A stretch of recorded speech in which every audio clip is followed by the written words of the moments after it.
It's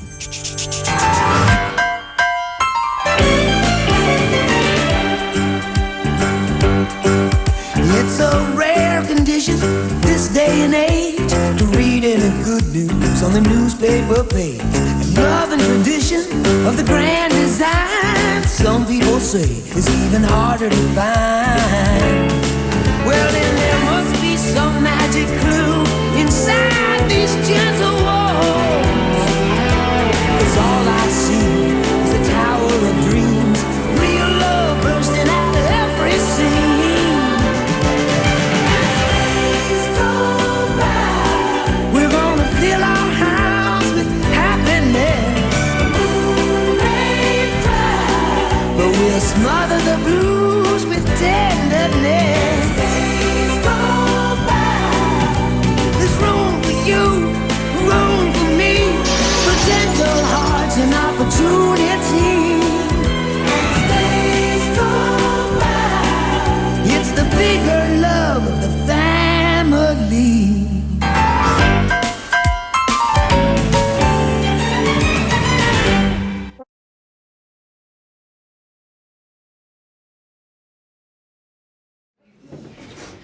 Welcome to BCMS Ahead of the Game podcast. My name is Kashawn and I'm your host. Today we will have an exciting show for you guys. We will be interviewing Pittsburgh Panthers, Mr. Lee Fields. So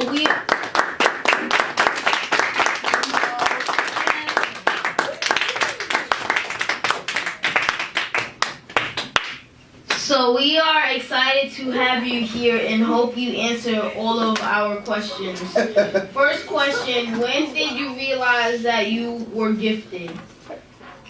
First, thank you for having me. I'm excited to be here and be on this podcast. And to answer your question, the first time I realized I had talent, which you asked me, was around 11 years old, 12 years old.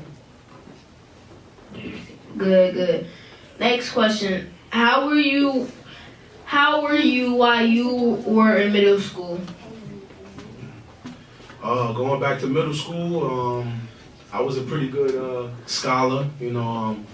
I always passed. I was never a failing student. I could have done better at times, but I think I maximized my abilities the middle of my 7th grade year and my 8th grade year. Okay. Were you a bad kid? Nah, not a bad kid. I played too much though at times, like a lot of you do. But not a bad kid though. Okay. What was your hardest challenge in middle school? The hardest challenge for me in middle school was after completing the 5th grade, which I went to school in Bay Ridge, kind of far from here. My mother switched me into 271, which is now called Eagle Academy.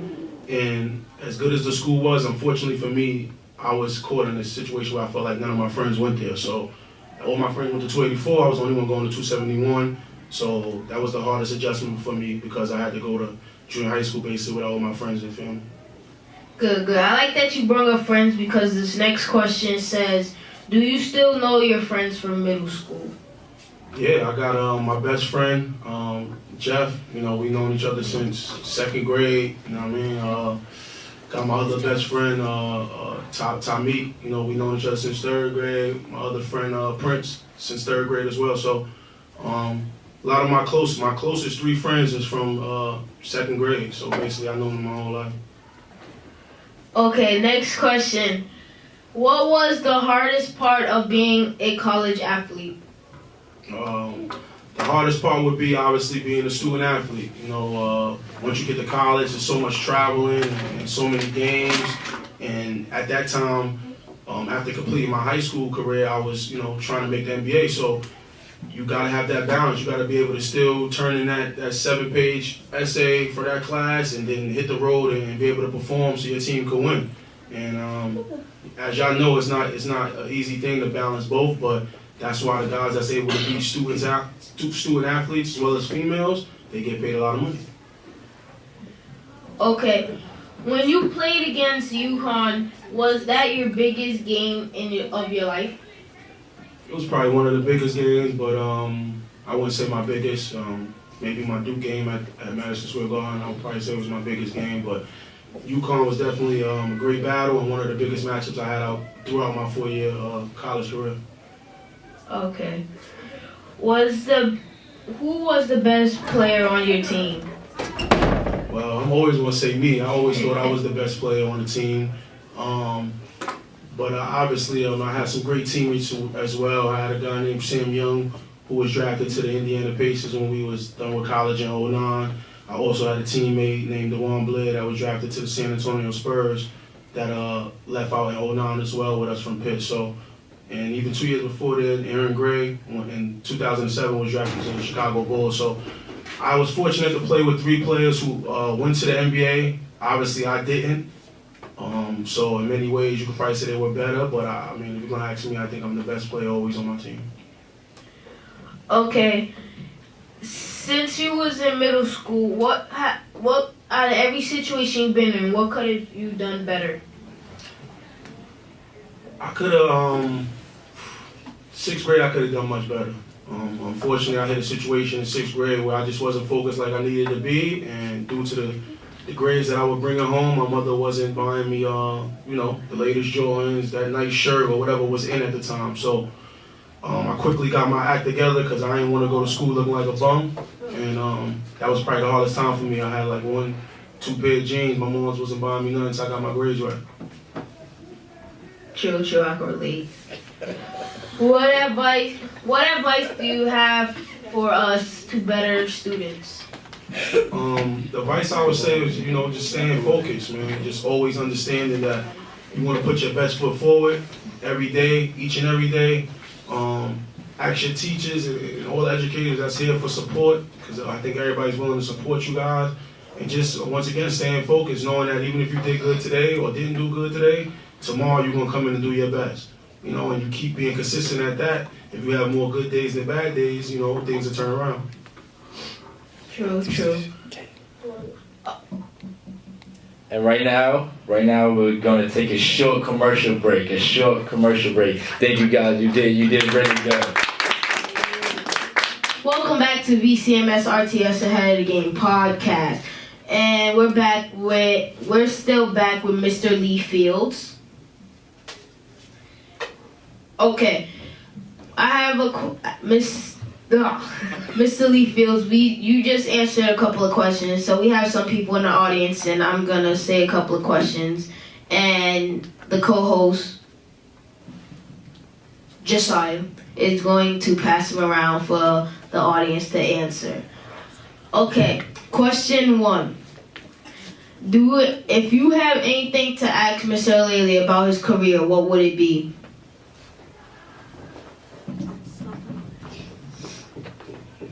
What I have to say is, Coach Lee, have you ever failed in life? Like, if you play football or something, have you ever failed before? In basketball, man. I mean, I didn't win every championship, and for me, every time I played, I wanted to win. And obviously, I want to win championships when I'm playing. So whenever I didn't win a championship, to me, that's failing in my book. You know what I'm saying? That's not for everybody, but for me, how I was raised, how I went about things. When I didn't win a championship or win first place in whatever that competition was, I used to look at it as a failure. Mm-hmm.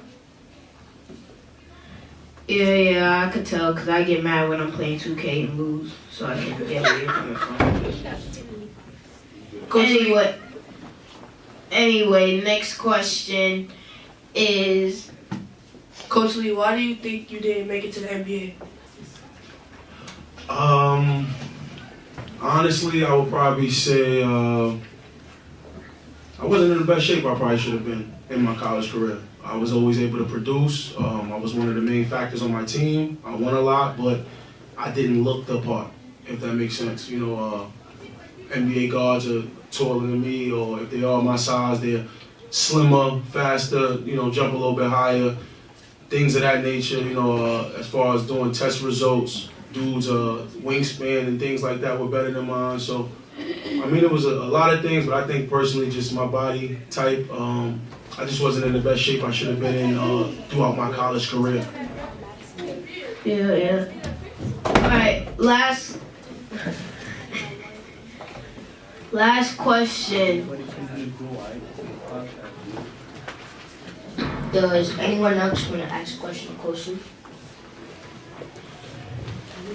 Do you still keep contact with your friends that's in the NBA? Yeah, that's crazy you just said that. I just spoke with Sam Young about 10 days ago, and unfortunately we were speaking about a tragedy in his family, so prayers up to Sam Young. But yeah, I still speak to him. I just played with a couple of my teammates this summer in TBT, a tournament that's in the States for, the team that wins, you win $2 million. There's a lot of former college players that get back with their former teammates and play. So this past summer, I was with a lot of my former teammates and we played. So yeah, I keep in contact with a lot of them. That's good. Yeah, that was it. Back, Josiah, is there any question you have as a co-host? I actually do have a question. So, Coach Lee, what was the toughest tragedy you faced during your NBA career? I didn't make the NBA, unfortunately, Josiah, so... During your basketball career. Yeah. My toughest tragedy would be my junior year. My best game against Duke. We played against Duke University in Madison Square Garden. My team was undefeated. They were undefeated. We were both ranked we was ranked like number 3. They were ranked like number 5. Big game, packed. I hit the game winner to beat them in overtime. And, I got a lot of scouts and agents calling my phone, and everybody's, talking great about me. I'm on ESPN. And the next game, I break my foot. And I was out for 8 weeks. Just talking about it. All right. Kasim, do you have any question for Mr. Lee Fields? Yeah, Mr. Lee, before you went in college, do you used to play basketball for money? No, I didn't used to play basketball for money because that's against the rules. If I participate myself or any high school All-American or any player with any sport, if you accept money before you enter college, you are automatically eligible. So you cannot accept money or do anything for money before you enter college, as well as when you're in college, you could be ineligible. So I didn't play for money before then. Okay. I'm sorry to say okay, like I didn't care. We're gonna go back to me asking questions. I want to ask, what was your major in college? My major in college, when I first went there, I told them I wanted to do engineering. And I did that for about the first 3 days. But I was scheduled, it was not even possible for me to be an engineer. So I took communications because things like this, doing podcasts or broadcasting games, I think that's something I could do naturally, and I'm very good at. So communications was my major. That's good. What was your top status? I guess my top status would be when I was a senior in high school, when I was New York City Player of the Year, my senior year in high school, 2005.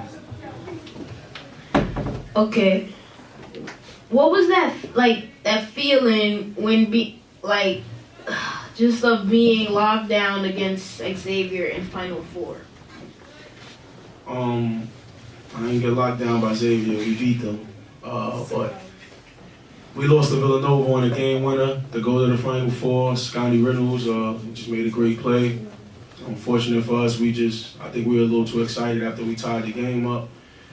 Got a little brain dead there, and he was an All-American, so he made an All-American play. Okay. I don't know if I asked this question, I totally forgot. Did I ask why you never scored 81? Nah, you ain't asked that. I was a pretty good scorer, but I wasn't that good of a scorer to go for 80 or something like that. I took pride in getting my teammates shots and easier looks. As a point guard, that's your job on the floor to kind of, facilitate for everybody else, make it a little bit easier for everybody else.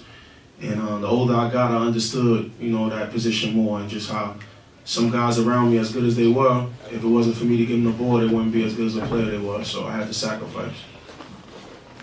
Do you get money from your NBA friends?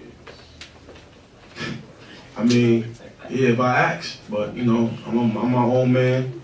That's why I'm here at work, doing what I gotta do to, you know, feed my family and stand on my own too. Yeah.